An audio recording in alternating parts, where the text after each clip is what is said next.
Yeah, so I worked with a man who's in the South Doctor, it's called Pierce Doherty, and I was talking to him and just being like, oh, do you know any contacts for the festival? We were looking to get into it anyway. And then he called me back like half an hour later and was like, oh yeah, you have a slot 5 o'clock on the Monday. We were like, what? Yeah, and it was literally, it was just that. That's how it happened. Like, yeah. So it worked out really well. Like we're really bad at not doing things until like the very last minute, and we were kind of just talking about it. We were like, oh, that Momentum Festival would be really good to get into. Because they said plus special guests, and there was like more acts being announced. Yeah. So I was like, and we were like, we'll send an email and we'll say, because we gig at the weekends as well, so we were only free on the Monday, and we were like, we'll see if we can try squeeze in the Monday. And genuinely, it felt like 2 minutes later, you were like, oh yeah. We got that. It was so quick. I was such a breath of fresh air. Oh yeah, it was. If that was like your first kind of interaction, you'd be like, oh my god. Yeah. So this stuff is really easy. So we owe Pierce a lot now. So. Yeah. Who's the other? There's a few others involved in there. Is there a Keen or something? Yeah, there's. I think they all are to do with the old brewery in Ormore. Oh, I think that's what they're all like involved in that. But there's serious backing behind them now. Oh yeah. Like I'd say they'll definitely try and make it like a permanent thing. Oh, I'd say so. The tent. Oh man. Driving through or more the last day, I was like, holy shit. It's crazy. Like the Big Top or even Genuinely. It's like I think it's bigger than the Big Top. 4,000 people. Is it the same as Fairview? Yeah, it's the same as the first year Fairview up in Dublin. So like there's like 4,500 or something like that. Yeah. That's I crazy. think it's just under the 5,000 capacity. So I think it's the same people who put up like the tents at EP. Yeah. Yeah. Do you know much about like the sound system? It'll probably be the same kind of standard as well. I think it's going to be absolutely outrageous. Yeah, I have a funny feeling it's going to be like the best sound around. Yeah, I don't think they spared any expense. Yeah. Like, genuinely. What does your slot look like then in terms of like how long are you playing for and stuff? We actually have no clue. No I idea. don't even think we've sound check time yet. Yeah. Which is and do you have to organise anything else from your behalf, or is it just like rock up, everything's done, playing? As long as you rock up and you're well prepped, kind of in the music, I don't think there's not much you can do. You know what I mean? Like you're like, especially as like an opener, you're just there to fill a slot, really. Yeah, like, get the people going. Yeah, you just have to be as professional as you can be and sound as good as you can too. Mm. You know. We also have no clue though. So, Yeah, that's true. We could go up there and be like, where's all this stuff? We're like, we don't know. Yeah. You guys were playing for an hour and a half. It was actually the last day, probably about like 3 weeks ago now, just after we got it confirmed. I was in Taft's watching Aaron Rowe. He did like a pop-up gig, and I was talking to Aina. He does videos and photos for us every now and then, and he was like, oh, is that Momentum Festival, is that confirmed? And I was like, yeah, I think it is. We got an email there today, and there was a man standing at the bar like from me to Aaron away, and he was like looking at me. He just goes, yeah, that's confirmed, is it? And I was like, what? I think so. And he's like, all right. And he like pulled out his wallet and he had like a founder card for the festival. And I was like, all right. What are the odds that this was going to happen? Like, and he's like, nah, I'm only busting your balls. Like, yeah. But like, what are the odds that that actually did happen though? But yeah. That's so funny. Yeah. Exciting. Good event. Let's speak a bit like on how the band started. Obviously you're new enough. You started in 2024. Yeah. How did it come about? Like, what were you doing individually, and like, were you? Because I know, like, Jack, you're from Donegal, and you're from like Leitrim. Yeah. So like, how did you meet? Like, how did you come? Well, myself and Rory met in first year of college. Okay. We were both in ATU, and I was doing engineering. Rory was doing event management, and we kind of known of each other because we both like music, and we would kind of meet up before and after nights out in Glasson and like play just like covers and stuff like that, just to kind of get a little bit more familiar with trying to play live music. And Evan, who's now our drummer, he would play with us as well. And I don't know, we didn't really have any ambition for it at that point. No, like. there was talks. We were supposed to be going to France apparently. Oh yeah, with the college. But then COVID happened, and we kind of left it for like. Yeah, we left it for 4 years. I was going into my final year exams. I pulled him into a pub and didn't sing. We went and did an open mic and then just started gigging from there. It was a really terrible decision when you actually think about it. Like, well, no, not overall, really good decision. But like, I remember talking to someone who was like involved in the college, and they're like, why would you start doing this right now? Like, you're about to go into your final year exams. Got them done, and we haven't stopped gigging since. Yeah. Pretty much. And like at that time when you were doing covers, like, had you been talking about it for a while? It would be cool. Like, I probably started out in like doing pub gigs and stuff like that, is it? Yeah, just like straight into pub gigs. I think, Yeah. I don't know, we've kind of mentioned this briefly before, but like, you kind of, we did it so wrong. Like, realistically, we should have Done it through started college, yeah. in college, and you would have built like a base of people who, like, even if you're not that good, like, because they're your mate, they'll be like, yeah, I'll come to all the gigs, because people are just mad for a night out. So like, if we were thinking, we would have done that, but we left it so long. And I think we were probably afraid, well, I can't speak for you, like, I was kind of just afraid of what people would think. Like, even though, like, You have that what's the point in doing that? Like, Yeah. but that is just kind of how it was growing up, I suppose. But yeah, I don't know. It kind of helped in a way, because we've kind of bypassed that thing that I was nearly most afraid of people like looking at us and being like, Yeah. "You're losers," like, because I don't know. We've just kind of bypassed that. Most of which the is- people that were like our age, like in Galway, were kind of either gone or just didn't really give a shite. Like, by the time Yeah. we started, just like, Yeah. Yeah. But we've like, they had like matured. So. we've had like unreal support yeah. though. Like, I don't think any of us really expected it. Like whenever we haven't done it actually for the last couple of songs, but like we put on release parties in Chigging down in Woodkey for the first like 3 songs, Yeah. and like every time the place would be packed, and you're Really? like, where are all you coming from? Like, Yeah. you know. So yeah. Mad. Back to what you said though, like the start probably started in 2019, but then we just didn't do anything with it. Yeah, Until- that's what I was wondering about, because it's always the case, really. Like, you have the idea and then you put Yeah. it off, and then eventually do it. Yeah. I knew going into college that I wanted to do music somehow, because I just had such a love for it in school. So What made you do like event management? I did placement when I was 16, actually, with Pierce from the Saw Doctors, and then I just fell in love for that type of stuff as well. It was kind of like a bug that you just can't really get away from. Yeah. And then, yeah, I enjoyed it. What kind of covers were you doing like back then? Like, who were like your inspirations, I suppose? I think Paolo Paolo. Nutini was kind of the one that we kept kind of coming back to. I don't really. Kind of, we can't really weren't remember. like doing covers of songs that were like popular. It was more songs that we enjoyed listening to ourselves. Yeah, I think that's kind of like why we enjoyed it so much ourselves. yeah. I think that's definitely what we went Yeah. into it with. Was Yeah. like, I don't want to play the songs that everyone else is playing, just because like then you're just the same Yeah.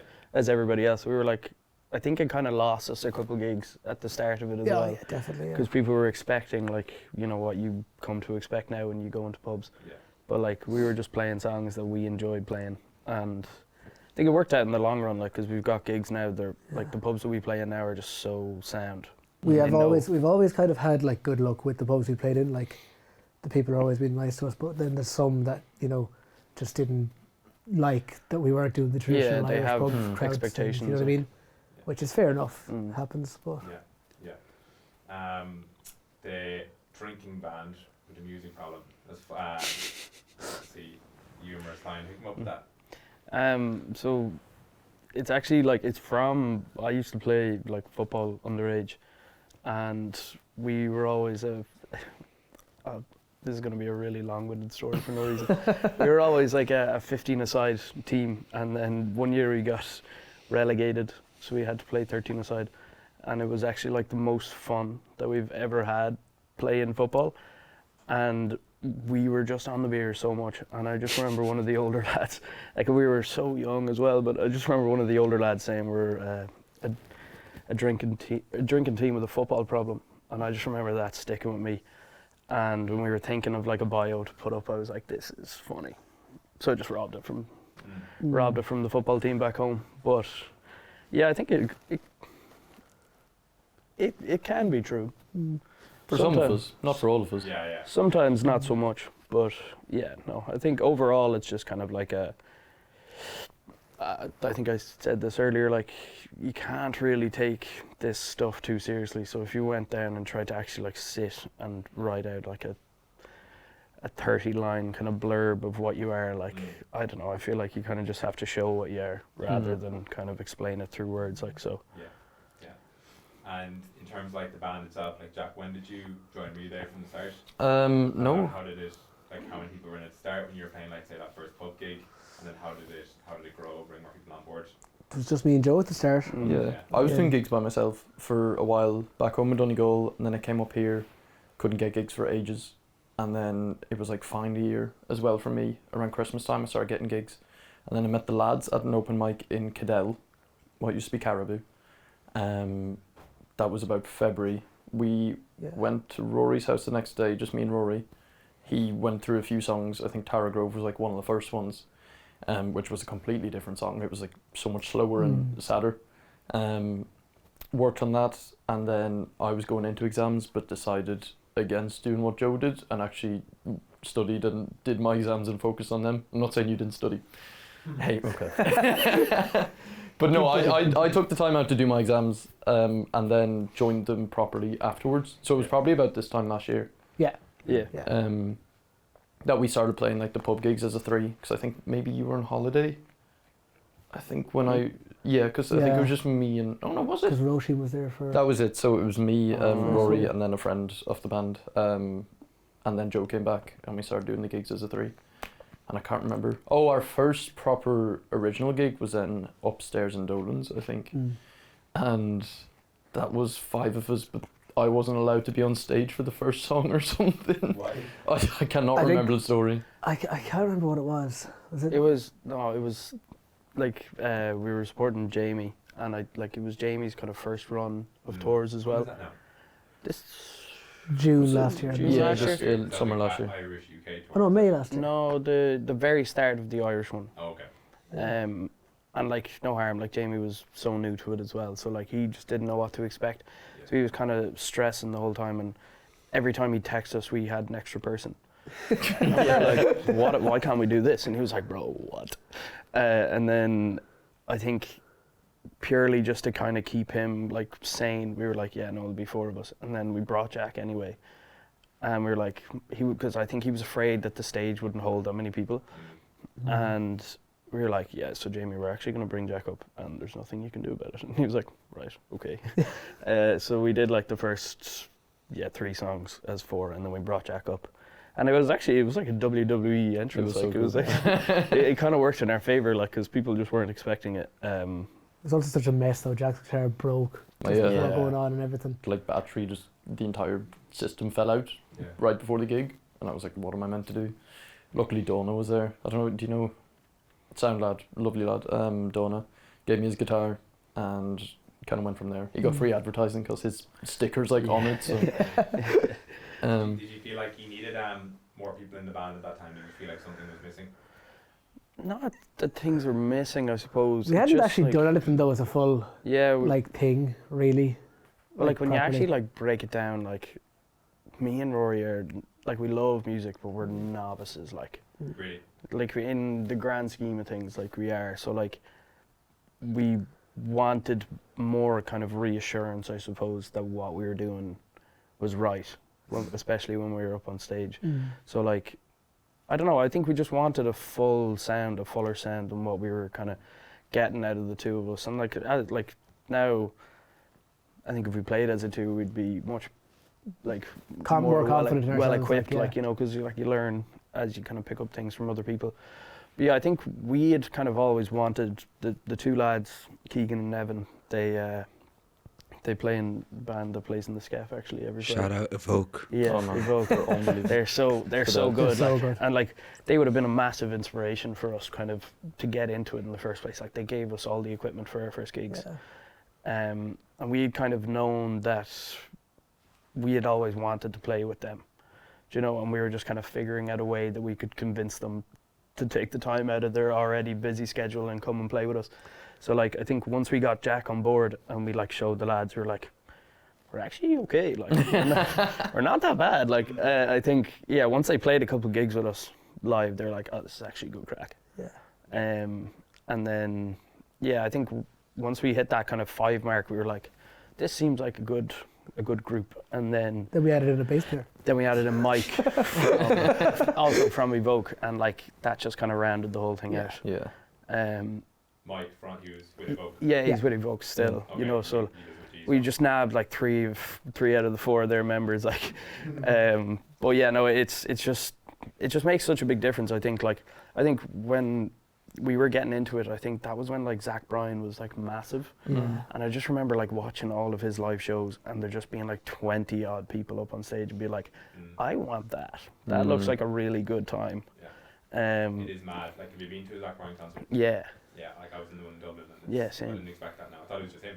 Yeah. But it's a whole fucking. It's a whole. circus going on. Yeah, but it's like, I don't know. I think that just adds such a. It's like, I think, especially for that like Dolan's gig, that first one. It's just hard to have a bad time, even if you're not having the best gig, kind of like personally.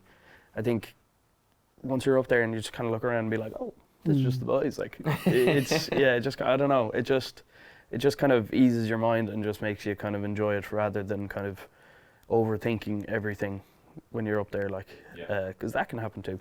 Also, the two boys are just the happiest people on this planet as well. Evan and Keegan are genuinely, they just radiate joy, like. So like I've never have seen them actually like look like they're miserable. we have now the last couple, like since we kind of got into it, not miserable. Sorry, that's not what I meant. Not like on stage though, like. No, not on stage. No, definitely not on stage. But like, as in like. I don't know. I think you knew Evan and Keegan a lot more than I did. I lived with Evan, I kind of knew them like just to see and just to, you know, like go for pints with. And now that we've gotten to know them, I'm like, wow, you guys aren't just always like at 100% happy. But no, they are. They're genuinely just like salt of the earth. Like they're just really good lads. You need that as well, don't you? Oh, you do, because I can be a bit of a miserable prick. Like, no harm. They won't even let you though. You could try to be miserable and then they actually won't let you. Yeah, they actually won't. But like when you're on tour and you're tired and you've been drinking the night before and you've like 4 hours of travel to do, I think you need to know you can get on with people even if they're not at their best. So you know, I think that's something we definitely learned over time. Because I thought these lads were happy all the time as well, and we found out after a while they're not. I'm the same. I can get really ratty. Hey. Sorry, I know. I think they were really good at tricking each other into thinking we're really good and friendly lads, and then get a couple of days in with us and we're really bad. Was Dolan's, you mentioned Dolan's the gig with Jamie? Yeah. Was that your first was that your biggest gig at the time that you'd done? Yeah. If you compare that to, let's say, your first pub gig, what were you more nervous for? Like the first pub gig, how did that go? Like were you okay with that? I think I was way more nervous for the first pub gig. I was way more nervous for the first pub gig. Like it was the first time we'd actually like played in front of people, and then the fact that we knew the people there as well. Like, we'd kind of brought a couple of people as well. Yeah. And, you know, just people to expect. Where was it? Seven. Yeah, an interesting place. Did you have any of your own tunes at the time when you were playing that? Or No. covers, you're saying? just covers. Yeah. Oh, we barely had the 2 hours of covers as well. It was kind of funny. Like we were really, really just like hitting it at the bare minimum. Sure, like that's even now when we so play funny. gigs, I'm like, do we have enough songs for this? Like, genuinely, sometimes it feels like you just like like no harm. Like when it actually comes to the grand scheme of things, like we just are not. I don't even know what the word is. Like there's some bands that genuinely they could have like 60 hours worth of content when it comes to songs. We have exactly what we need. Any more, any at less, each point, we'll be in trouble. Like, but So if you're asking for the last song, it's just we're like, okay, song haven't. Turn out to just. No, genuinely, but I like that it's like that. You know what I mean? Yeah. I don't have enough brain capacity to hold that many songs in my head. Like that'll all build in time, though. I suppose, Hopefully, like further down the line. It has. Like we could easily do a 3 hour gig now. we did 5 hours out in Ballinamore, did we not? We did do 5 hours one time, but like when you have the five of us, it makes it a lot easier because you can just like the two boys can sing. And Keegan can sing very well as well, like, you know, so it's just in terms of Evan can sing as well. Evan can sing behind the drums, so it's my life can be very easy sometimes. I can just kind of step away and just not come back for half an hour, like. And then when it comes to your music, so Tara Grove would be your biggest hit at the moment. That's flown past, what's 200,000 streams now? 300, 300. I think. It's amazing. Yeah, but who's counting? It's every day. Just and when it comes to your music writing process, is that like a shared experience, or how does that kind of work when it comes, or does it change? It's a funny one. I think we're definitely trying to make it more streamlined. We still haven't got around to it. But tried for ages. It's mostly like myself or Rory will come up with an idea and have an idea that kind of like sticks with us for a while, and then we'll bring it to the wider group, as an already kind of formed like outline of a song. And then when you bring one idea to 5 different minds, as long as you kind of have a good outline of it, it's fairly easy to kind of pick and choose what's good and what's bad from it, and then make a song around that. We haven't tried to write as like an entire group yet, but I think like for the most part it works fairly well. Yeah. You know what I mean? And how did that track come to be? I wrote that a few years ago, and I just kind of had it like kept there. And then we had a gig in the Rushing Dove. Our first ever time playing the Rushing Dove, we had to have 3 originals. Our now manager Lily was working there, and she was like, do the gig, play as many covers you want, but have 3 originals so that Googie knows that you're like, he's the manager, and he was like, so that he knows that you're trying to not be a pub band and trying to do other stuff. And I was like, okay, fine. So we had that one, which was very slow and different, and then we had 2 other ones. I don't think we've played them since. No, I couldn't even tell you what they were. Yeah, but I finished that for that basically, and then met Jack, and Jack put the riff to it. I think we always leave out the best part of that. Is that like Rory came over to my house. I lived in Tower Grove, and we wrote the first verse. Sorry to interrupt. Is that what it's? Yeah. Yeah. So we wrote the first, not even verse, like the first half of the first verse at my house in Tower Grove, and we recorded it on like voice memo, and it saved as Tower Grove. And every time that we were kind of listening to it, we're like, we just leave the name like that. Tower Grove, and And I think was it that tune that gave way to the band title, or were you always GROEV before? Man, like, I actually have no idea. Genuinely, I actually don't know like where that. Like, I remember we were trying to come up with a name for so long, because same with that like first pub gig, we were like, can you just stick us down as Joe and Rory? And they're like, no. Like, why can't you just do that? Like, they were like forcing a name out of us, and like we were going back and forth. And like genuinely, I don't know why we settled on that. Like, we took it was meant to be an amalgamation of my name, Rory's name, and Evan's name, and then trying to make a word out of it, pretty much.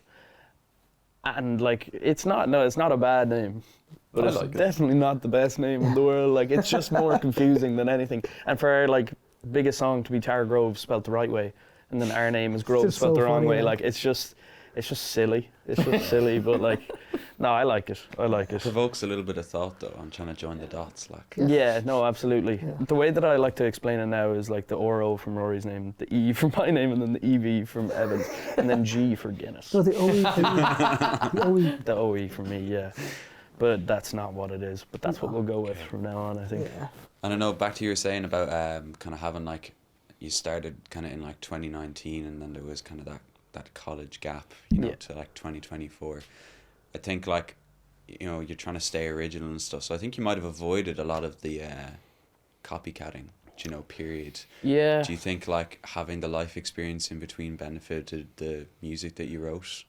For me, yeah. Yeah, definitely did.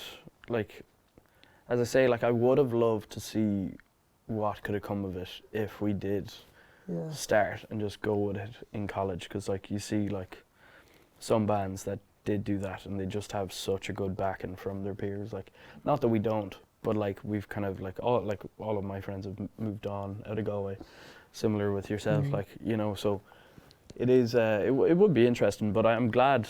I wouldn't change it per se, but like I think it all happens how it's meant to, but I think there might have been a saving grace in it all, where you didn't grow up, you know, performing through college trying to please the masses. You kind of stayed writing music that was music for you, and not, as you're saying, to separate yourself from kind of pub musicians.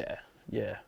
I do think like the good part about us is that although the original music was always the goal, I think we've kind of kept that kind of earnesty and like just kind of like raw, I don't know, like emotion or whatever you would kind of call it from the pub gigs. Like, I don't think the songs that we want to write now, like I think we want to be able to play them in pubs. Yeah. I think we kind of, I learned that very quickly from our first song. it's like a sad song about my dead dog, and then like we play it, and I'm like, I don't want to play this song. Like, no, Which one is that? it's Ben and Jerry's. It's like it's our first single, and like I think it's interesting that like we learned that very quickly. Do you know what I mean? Like I think because I had no experience writing music at all, genuinely, and like I don't know about yourself, but like I was like points in my like early teenage years when I was thinking about like doing music, and I was like, I actually just don't think I could write a song. Like I don't think I have that ability. Like I would just keep thinking about other songs. So like to learn that kind of on the job, that like play songs that you want to play live, not just songs that you think will make sense to people, like I don't know, that will like evoke some sort of emotion. I think you just have to play songs that, or write songs that you enjoy playing, you know. So I think it was nice to learn that, but I just wish we'd kind of learned it before we put out our first song. How do you find it now in terms of writing? Like what's your do you have more of a process kind of nailed down now? Are you more comfortable with it?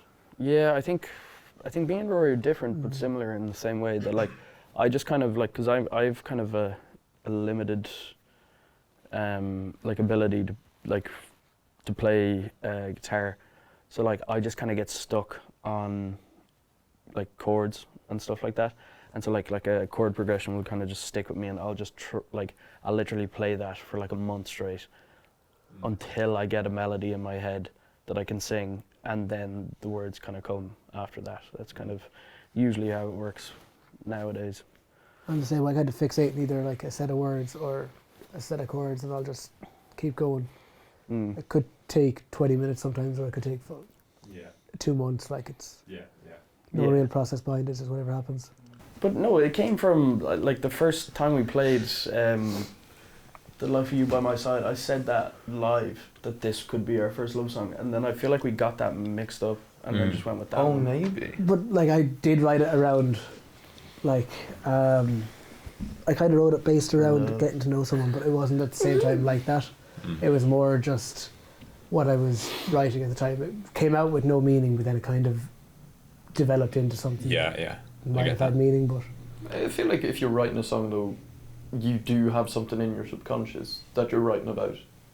the first like verse was written in Limerick after a feed of That's pints at actually so 5 true, a.m. yeah. Like, so I just kind of base it from that, but then I brought like actual experiences into it. But I had that chord progression for so long as well. I really wanted to use that, so that's what I mean by fixating on something. Like, so that's where that song came from, really. And the title. Oh, You know. title. Oh yeah. Because what's like the first? It's like saw her smoking underneath the light. So then we were trying to think of like a name for it for ages, and we just had smoking underneath the light, and we're like, that's way too long and clunky. So then we took like SUTL from that and tried to put it into a word, and just got subtle, and we feel like that kind of works. Yeah. Do you think it matters what the song is called? Because there's so many songs where it's a random name. Not In a way relating it to the does, in a lyrics. way it doesn't. Like I don't know, like Tara Grove has nothing to do with Tara Yeah. Grove. Do you know what I mean? But I can't think of another name for that song. No. Like, Yeah. that's So it's just kind of what it is. It's whatever kind of makes sense at that exact moment, and then you kind of realize like, oh yeah, no, that does make sense. You know, it mightn't make sense for a while, and then it'll eventually just kind of click like, oh yeah, that's what that song should be called. I think it helps guide what you want the listener to think the song is about. Like it's if anything, it's a gentle push towards what we felt like we were doing when writing the song. But like outside of that, because you never want to tell someone what a song is about, because it's obviously personal to different people. Our next song coming up is Kettle for Tea, and Joe wrote it about his dad, but like I was saying at the last day, for me it was a case of we're on the road so much doing the music stuff, that the song very much felt like a song for us to be like, okay, yes, we're like away all the time, but we eventually do get to go back to the people we love and care about and have that downtime. So like, it's one of those things you never want to tell someone exactly what we're writing about, and like half the time we don't even know what the songs are about ourselves, but they have like personal meanings for each of us. So that's Everyone has different. It's art. Everyone can take what they want from art. You know what I mean? without sounding We're too so like cool, man. like nail in the head like that, but like it's just that type of thing. Yeah, I You think take whatever you to want pull from it, that so. in like a little, just a little bit more. It's like I think your experience of art can change depending on where you're at. You know, I can hear the same song 3 different ways depending on the mood I'm in, or depending on Yeah. the circumstances, you know, that are going on in my life at that time. So definitely, yeah, I agree. I think it's very important to like leave it open ended for people to interpret it in whatever way that they want to, and that can change. That was good about Tara Grove as well, because that started off, like we said, and you can find it on Instagram. I think it's in one of like the story highlights, what that first sounded like, but it was like a slow, quiet, gentle song about like looking back and like nostalgia, and then it changed into like nearly a celebration of past experiences. So instead Yeah. of being sad about them, now like it's like, oh, like We've been on this this journey. was life and it We was so did that. cool. Yeah. So exactly like you said, like that's the exact same song, just played happier, but like nothing else musically really changed. No. And it's a brand new song and evokes Yeah. brand new emotions. So it is art, yeah. Yeah, I suppose we are artists. I suppose as well now we're coming into the more fun time of the year. Yeah. So do you want to tell us a little bit about what you've got lined up over the next couple of weeks, months? So as we said, like we've got Momentum this weekend. That'll be our first ever festival slot. Cavargicus. Yeah, Yeah. I know we can't. Genuinely kinda can't crazy, wait. Like just seeing, as we were said, like the tent, like it's. I don't know. Like I showed it to my girlfriend there yesterday, and she's like, "What? Yeah, I was there yesterday, and I actually was blown away. That's by what it is." And I'm like, "Yeah, like this is crazy." Like, yeah, we've got that, and then we've got Galway Folk Fest, and we've got Whelan Folk Fest as well, which is like a festival that me and my family have been going to for like 5 years now. So like to be able to play that, is kind of like a big kind of full circle moment for us. I don't think we have anything else nailed on yet. Not but confirmed, but What are the dates for those? Just for anybody listening. 7th of June, 7th of June is the Galway, and then the 14th is Doolin. 14th of June's Oh, Doolin. no, I think Oh, maybe it's the other way around. No, I 14th think is 7th, Doolin, yeah. 7th of July, is it not? Actually, no. We don't know. We don't know a lot. But you'll be there. Oh, yeah. Probably. Yeah. I'll definitely. No, it's June. It's June. Is it? Yeah, it's June. Okay. It's definitely June. July's the Arts Festival. Have you done a tour yet? We did a Yeah. tour last November. November. That was great. That was crack. class. That was Yeah, so unbelievable. good, man. Yeah. What did that look like, and how was it? How did you Mm. find doing your first tour? We did That was mental. we did Galway, Limerick, Cork, Dublin, and we sold out Dublin and Galway. So that was We technically sold out Limerick as well, but Yeah. then had to change the venue. yeah, Technically. we had to change the So- venue last minute. But yeah, we did Galway first. We did upstairs at the Roisin, and That was insane. Mental. it was just so it was just so good. Like genuinely, like just I don't know, just to see kind of all of the people that have been supporting you up until that point kind of come under one roof, Yeah. and yeah, we just had so much fun. Genuinely, it was just such a good night. Did you organise that tour yourselves? Yeah, Yeah. yeah. And what was that experience like? You know, trying to put together something It was like that? grand because, to be fair, Lily did a lot. Like Yeah. she's really good at that type of Unsung stuff. hero. So shout out to Lily. To Lily. But she did an awful lot for us. But like we had a few hiccups with kind of everything in a way. Like there was, like I can't remember. down in Cork. There was, Oh, Oh yeah, Cork is a different. Cork was a story. Like That's there just- was. we'll leave that till the end. I Yeah, think. leave that That's to the end. But then Limerick, we'd changed the venue last minute, like literally like 2 or 3 days beforehand, wasn't it? Or like a week beforehand. Yeah, yeah. And then Dublin was grand and Galway was grand, but like we started with Galway. Did we do Limerick next? Cork. So we started with Galway. Galway was unreal. All right, we'll get into Cork right now. So we were playing on Spalpeen Fánach, and Which is a class. it's a pub. lovely little, gorgeous. like, yeah, kind I of. don't think it was set up No. properly for music at the time. I think we found out very like briefly beforehand we needed our own speakers, so we're carrying loads of stuff down Yeah. from. We had no lights, but they had lights like hidden in the back, so we had to like try and muscle them out of everything. Yeah. Like, I think they do like techno parties in there. Yeah, probably, as yeah. well, yeah. Hard I think to sync since it up now, like, since everything. that they've actually like really like put a good bit of money into it. Like one of the last like bands that Guinea pigs. Yeah, they're like, oh wait, we can actually do something with this. the story gets weird. Yeah, it does. So we had everything set up and we had just done our sound check, and then the two lads arrived who were supporting us. Shout out to Kieran Quigley and Rob. Such sound lads. But it was just really unfortunate. They were setting up, Kieran was up on stage, and then Rob unfortunately had a seizure. So we were downstairs Getting food. and got a call from Lily saying that this had happened, there was ambulance on the way. But then, like 5 minutes before that, we were doing GTA character walk. Oh yeah, Down the we were street. like, I don't know if you've ever seen those like TikToks of people like imitating GTA, and we were like going down to like the car, like imitating GTA characters, and we were like, man, like just like in our own kind of world. Yeah. And then Then this actually- happened, and we were like, oh, holy, what's going But on? then there was a cherry We picker walked walk. outside of the chipper. The chipper is connected to Unspalpine. We walked outside, and there was a cherry picker. You know those like veering towards us, and we're like, what the fuck is going on here? Takes out the massive city bin in front of us, takes out all the bollards like in front of the, It's going right for the like pub. genuinely it was two junkies had robbed a cherry picker and were joyriding it through Cork City, and they You know what? I think I've seen that clip. Yeah. Oh online. yeah, Yeah. you would have seen it. I was like, what? that was Yeah, that was that was night. the night we were doing. It was the the gig boys' in first time like in So it was Cork. like Or- it's spawning into online. yeah, no, Cork. genuinely. And That's just what we're saying. getting. And we just did the DJ character walk before that. Yeah, we were 2 like, minutes, we were what? This 5 what is minutes going on is here? absolutely insane. 3,000 ping. Buffering. They were so high up too, weren't they? Yeah, they Yeah, were, it was they actually were. mental. Like, But like seeing, I don't know, I didn't realize they had so much power, man. Seeing a city bin get ripped out of the ground like that, I was like, oh my god. and then for it to just keep going as well. Yeah, they Like, went it up didn't to stop, like, it they just- went up to the junction, stopped, and then caused a massive line of traffic. So the It's because the ambulance- guards got them there. Yeah, so Yeah. we were like, oh my god, like how's the ambulance gonna get here? Like, so we were freaking for a while.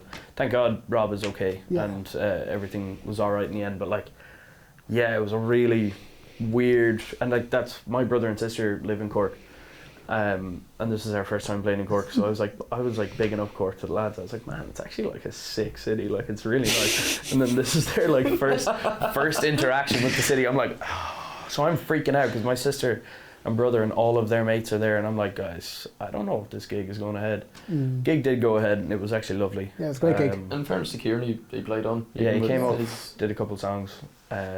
Yeah, he's a trooper. They're all. Yeah, it was a Experience. crazy experience. So to be funny. fair. That's so funny that you've seen that though. Yeah, no, Yeah, genuinely, you were like. there. I think How it's did you like not carry that with you on stage? We kind of, Or you we kind of did. did, We yeah. did, but Yeah. It was kind of like we used it more like as if to say like this really can't get much worse. Like, Yeah. no matter Okay. how we play here, it's Yeah. not I think going it's to really, like the cherry picker was one thing. As soon as we realized that everyone was all right, yeah. and Mm. like nobody was gonna like, I don't know, nothing terrible was actually happening. Kind of killed all the nerves as well. Yeah, Anyway. nothing, Yeah, yeah, that did help. genuinely. But no, it was a good gig. It was probably our tamest out of all of them, which is funny considering the lead up to it. Like, but yeah, it was filled with my brother and sister's friends, and they're 30 to 37. So like, it was just a load of their mates. And it was kind of just a night out for them, so they really enjoyed it. We really enjoyed it. Then we had Limerick. Limerick was in Dolan's. It was meant to be in Melody, but they're like also a restaurant, and we emailed them being like, oh, we're gonna load in at this time and like get it all set up, and they're like, oh, we've got dinner service, bro, and we're like, They're like, we've dinner service at 8 o'clock. We're meant to be starting at 9. And then they wanted whoever had reserved dinner to be able to get into the gig for free, and we're like, we're charging sold money tickets. for this. yeah, it was just a mess. But then we got in touch with Dolan's, and they had the Casbah free, which was class. yeah, so we got Lovely. it worked out better in our favour. Yeah. Like, you know, we actually got to perform on a stage, and yeah, it was a really good night too. Genuinely, I think the best part, well, not the best part, but like such a good part of that tour was that we got to like choose our own support acts. Yeah. And like they were just all so good, and just people that we enjoy ourselves, Mm. that we got to kind of choose and then just have a good night of music with. So Does it feel weird to have the tables turned from going from, you know, the lads trying to get gigs in pubs in Galway to picking your own like support acts? it was kind of cool. It was really cool, and the fact that like Limerick was like friends kind of like of the band, so like Evan and Keegan would have known Emma Jane, and then Evan lives with Linda, so we all know Linda through that. It was just cool that we could do that and give them also the chance to play with us as well, like, because we've been lucky enough to have our friends letting us do it. It's just funny, like the chance to play with us. I know, but like we got the chance from Jamie to play with him, do you know what I mean? And then the fact that we were able to do that even for that, even just to for like, sure. have many people, it was class. Yeah. And with everything, I suppose, you learned from that tour, how are you applying that to moving forward? Do you have any plans for an upcoming tour? Would you ever look at like bringing a manager on board, or do you think that's not needed? Well, Lily is yeah. our So you gotta have manager, that. you know, Yeah. like, and she's doing it all for gratis. Yeah. So Lily is amazing, genuinely. Like, she doesn't give herself probably enough credit, and probably like because we're just a bunch of lads, we probably don't give her enough credit either. But yeah, she makes our life so much easier. Like for that tour, like we wouldn't have got Whelan's, I don't think. That we played upstairs Whelan's in Dublin. I don't think we would have got it without her. Wouldn't have got the Roisin either, I I think. wouldn't have got the Roisin. And then like to sell out the Roisin and sell out Whelan's was unreal for us. But like, yeah, no, it definitely wouldn't have happened without Lily. And she just kind of like, she's just very good at like reminding us of things that like need to be done. Yeah, but not even that, just kind of bringing us like back to what this is all about, really. You know what I mean? Like you really can't get ahead of yourselves. You know, I think that can happen a lot, and you can see that a lot in the music industry, I suppose. Like, some people kind of bite off far more than they can chew kind of early on. I think it's very easy to do that when you have the wrong people in your ear, but like as long as you have kind of a good group around you and like a good kind of like level head, you just kind of have to take things in your stride, you know what I mean? Like, so yeah, but in regards to like another tour, we're definitely gonna hopefully have one for the end of the year. Definitely gonna have an actual tour, probably again November time. But for this next song that we're putting out, we're gonna try to do a little like cafe tour, just to keep it like, just to do like an acoustic kind of way of promoting the song, because I think we need to kind of figure out different ways of promotion, like, because everyone nowadays is just doing like social media and whatnot. But I think definitely like before our time, the way that you would promote things was you would go around and actually promote it physically. So like, I think if we could do that and pull it off to a good level, just to do like kind of free acoustic gigs around the country, just to promote the new tune, I think it would be a cool way. I think that's a great idea. I think content as well, that's like any way different, like it's in a cafe.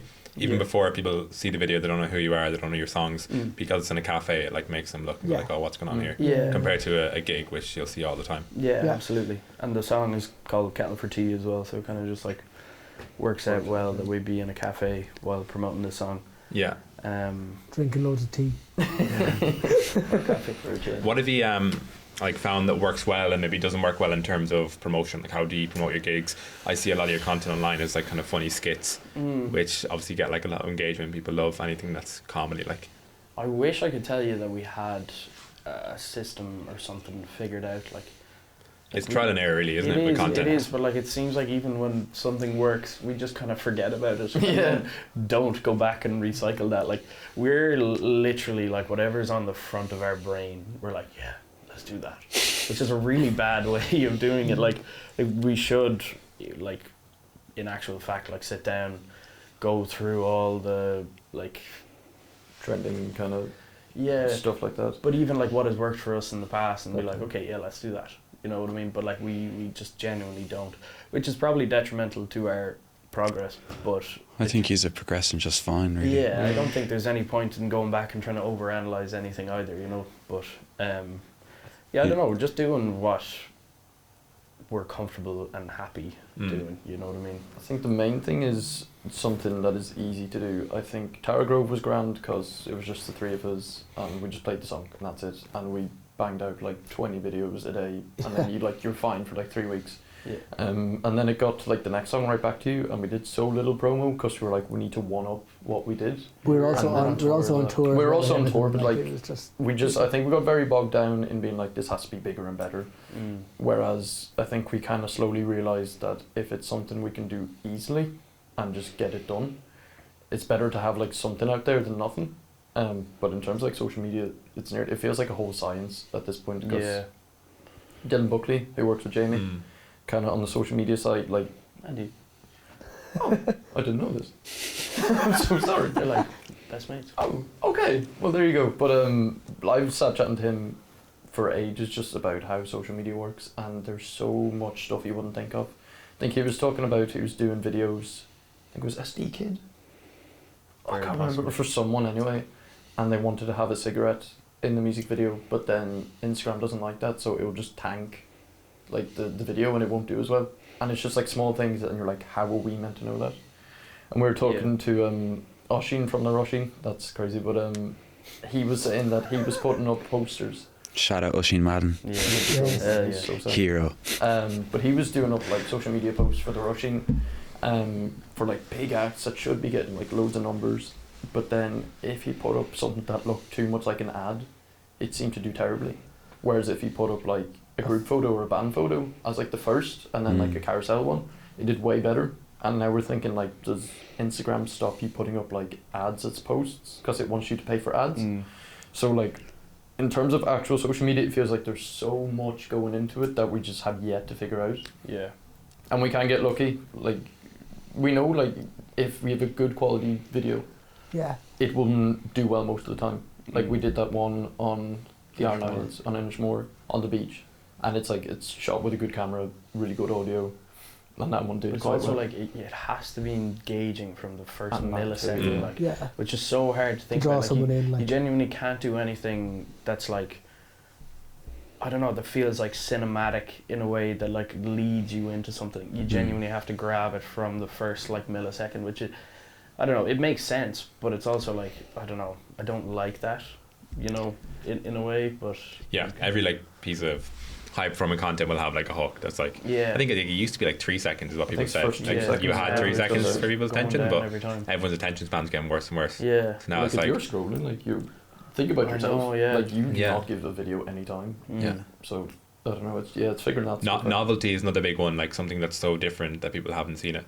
Whereas if it's like looks the same as everything else, or like you said, it looks like an ad, there's so much more interesting stuff to look at, and you just have to scroll. Like, I think it definitely would be worth our while kind of figuring out like getting a social media manager. I think that would probably be the next step. If that would be beneficial. if we were 100%. thinking, you know, I think like there's one thing having like a whatever, like a label or someone over you. Like we've got Lily, who is our manager, but I think if we could, the next step for us would probably be trying to source someone who could just tell us what to do on social media, rather than having to like rack your brain all the time and think like what the next, like how the algorithm is going to work, because that genuinely just fries my brain. Like Kind of robs you of your creativity as well, like, or your originality. you have to think about it like as like a maths equation or like a scientifically, and I don't know, I don't love that.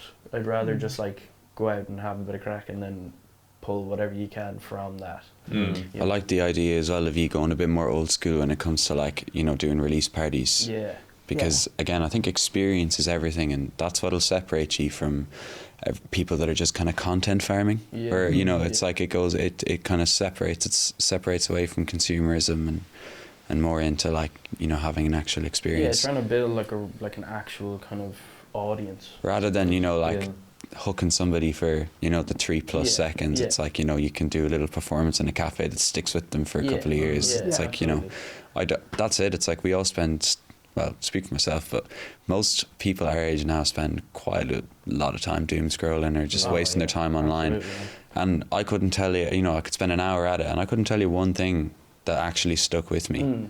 Whereas if I went to a little show in a cafe and saw a band perform some real stripped back, you know, originals or music that is coming out, it's like, I'm going to remember that for a lot longer than 3 seconds, 10 seconds or whatever it was. And I think, sure, you have to play the game. Social media is a huge part of it these days, but if you can just focus on you know, what's original to you, then it kind of, you'll grow a lot more authentically.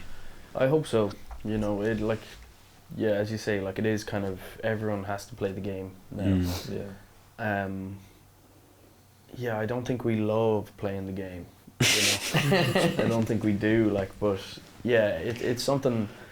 Like, I don't know. I feel like every time we do like an interview, I end up bringing up these lads. But like Amble are just like a way, like the way that they kind of push their content, and the way that everything just kind of like, although it's probably is like in behind the scenes manufactured to a T, like, you know, they know exactly what they're doing, it still feels raw and it feels natural. I think trying to kind of do stuff like that where it doesn't feel like you're pushing yourself out of your comfort zone, but you're still doing something that will draw people's attention in, I think is kind of, that's the move. Yeah. We can figure that out, you know. What a lot of people do as well is use TikTok as like a total dumping ground where they don't care how it performs, and just do volume on TikTok, see what does well, and then put it on Instagram, and treat Instagram more as like your portfolio that you care about. Kind of, And I think if like Instagram sees that every video is performing, they'll reach you guys ridiculous because it knows that your videos are engaging like one after the other. Whereas if you just post like volume on Instagram, don't know what's going to hit, it'll see that, okay, some of your videos do shit, it's not going to recommend it to other people. I don't know. Yeah, I feel like we still haven't even figured that out. No, to be honest. We have now. Well, we've just figured it out there. I just heard. Thank you. I just heard that like last week, so I don't know if it's true. That's probably right. You know what I mean? Like, People just like reiterate information from other people. I don't know if it's true or not, but no, but it makes like, sense. It does make sense, and like we've known of that, but I think we still haven't like started like pushing content on TikTok. Like we should be posting all the time. Yeah.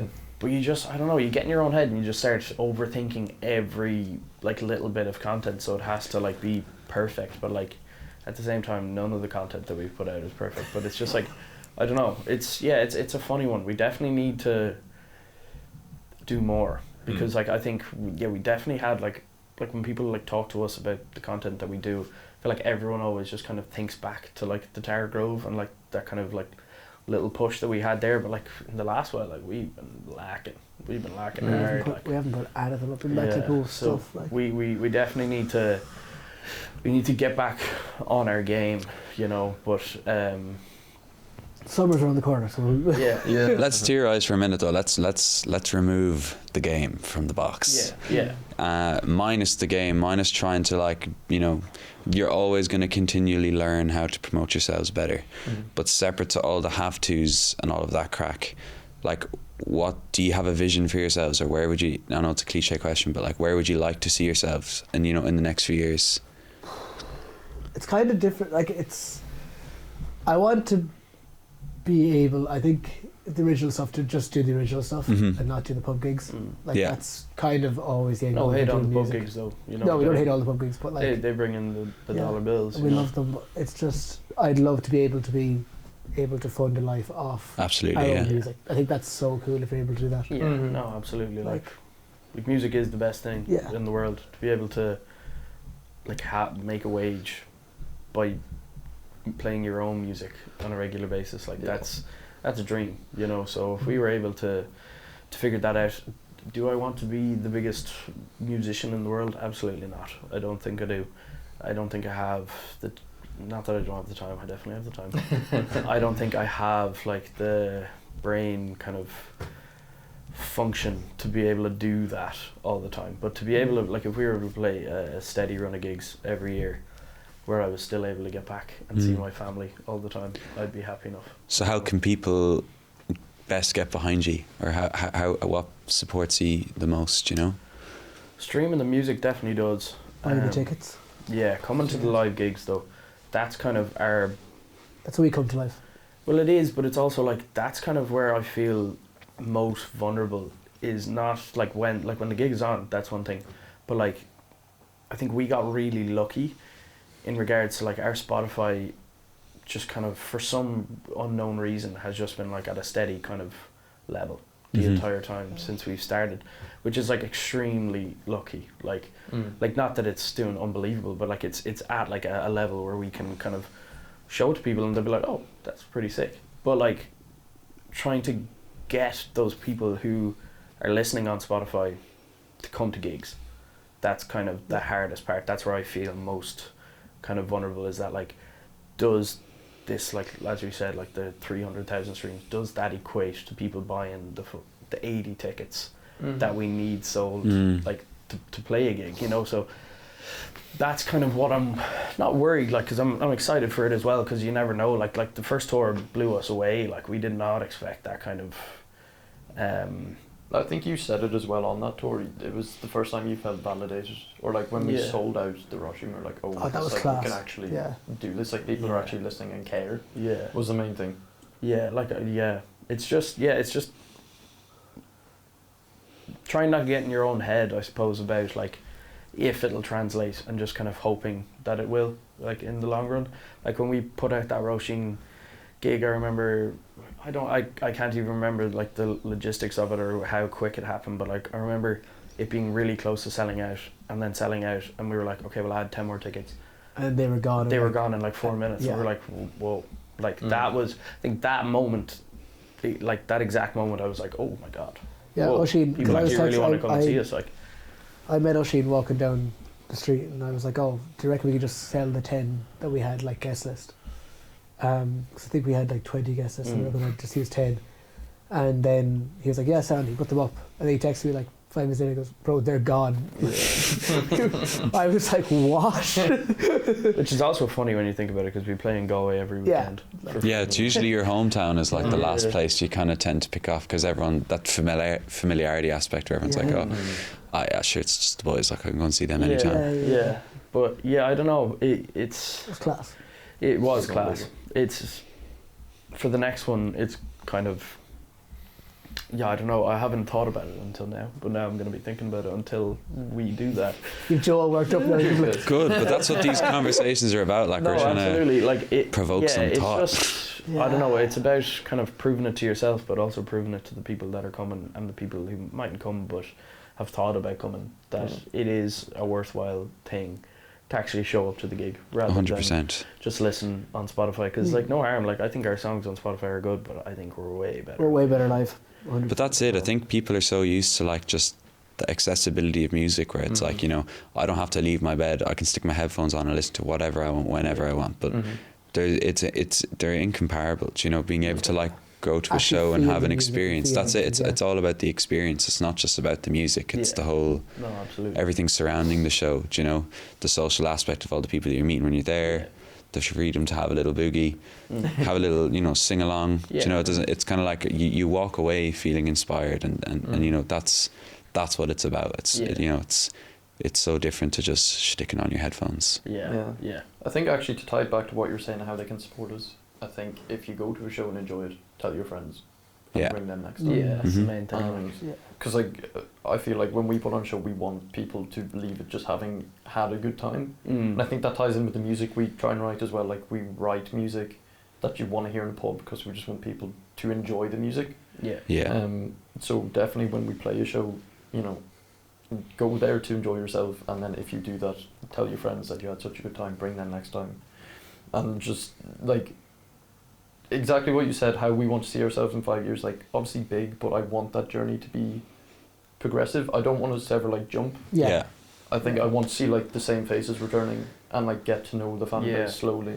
Build your own like exactly following, do you know what I mean? 100%. So yeah, I think that in terms of supporting us, you know, tell people, enjoy yourself.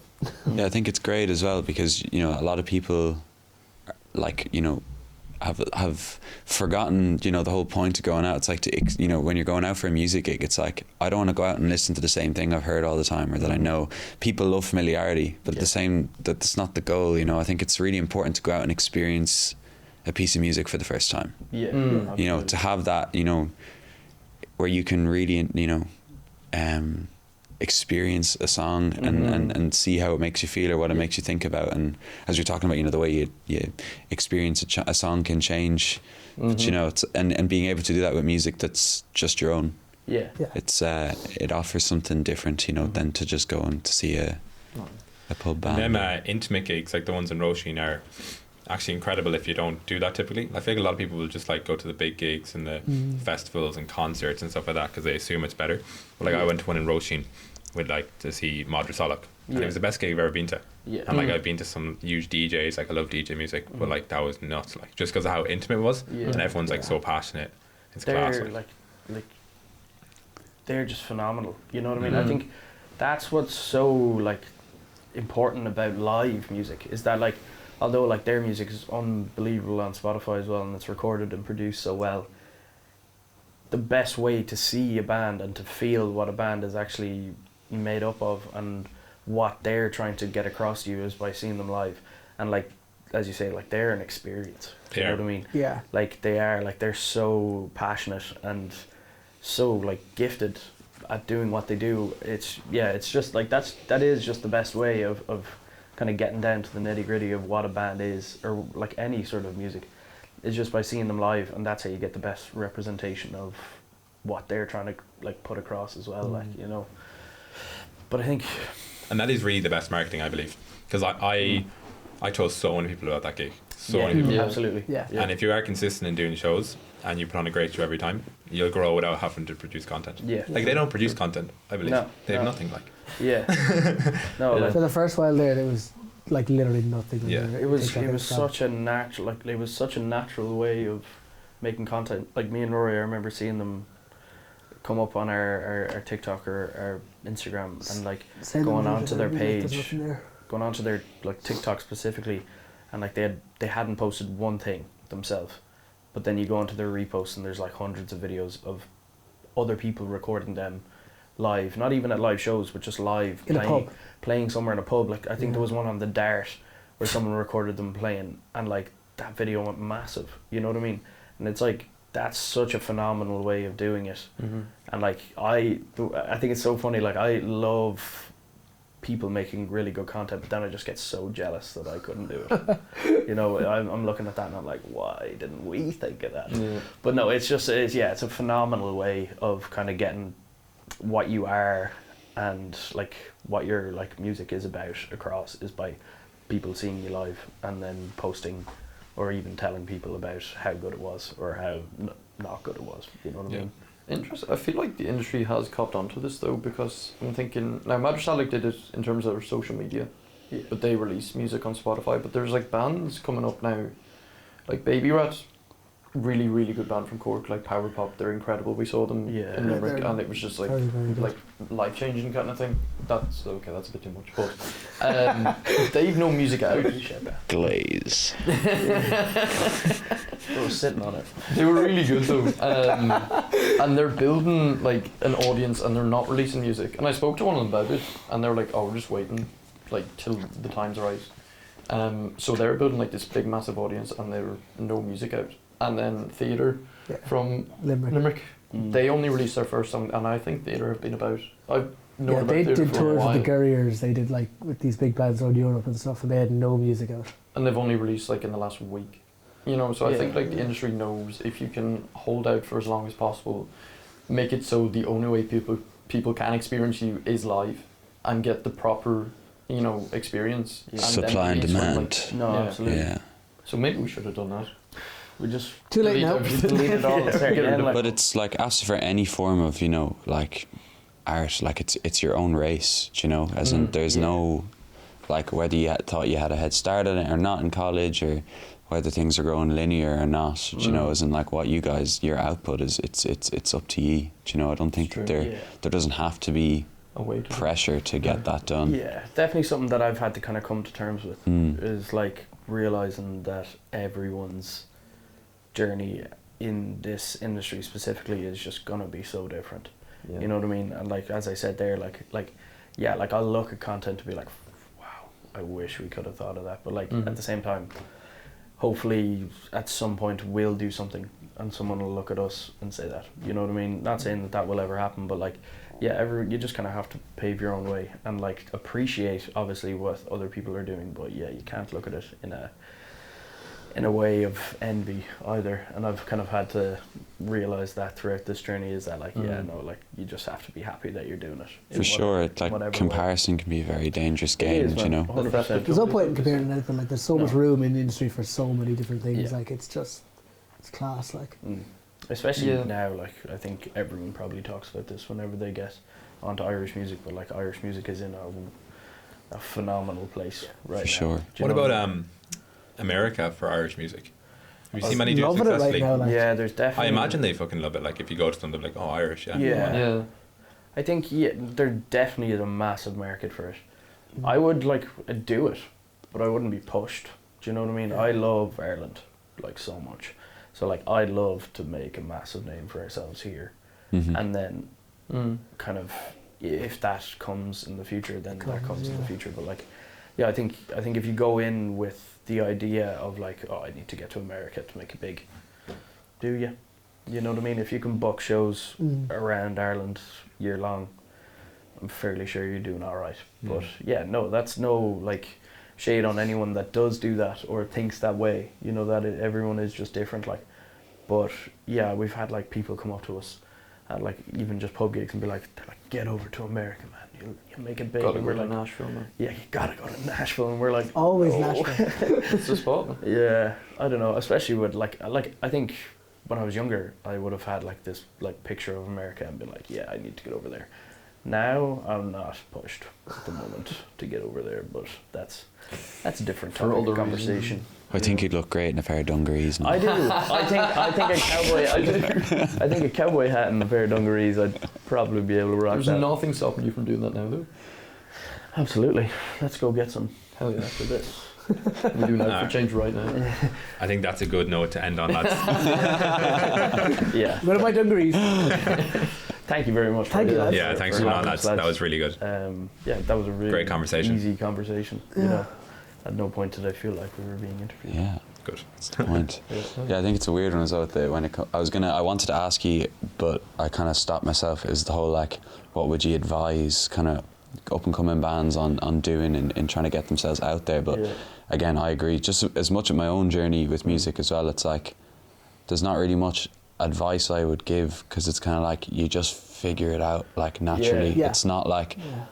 Yeah, sure, you can learn from other people, but it's just kind of like right place, right time, and following the right nudge. It's there isn't really a formula. We I like don't think. had that first kind of interaction like Which- 2 weeks ago. It was so strange. It was man, actually like we were playing a gig Oh, in Castlebar. Castlebar, and it was like a really intimate thing as well, like a really acoustic gig, and we were the headliners, and then there was two supports on before us, and they were in chatting to us before and after, and they were like your man was asking me so many questions, and I was like, man, like I don't know what to tell you. Like, we don't know what we're doing. Like, it's all just kind of, you just kind of do it and hope for the best.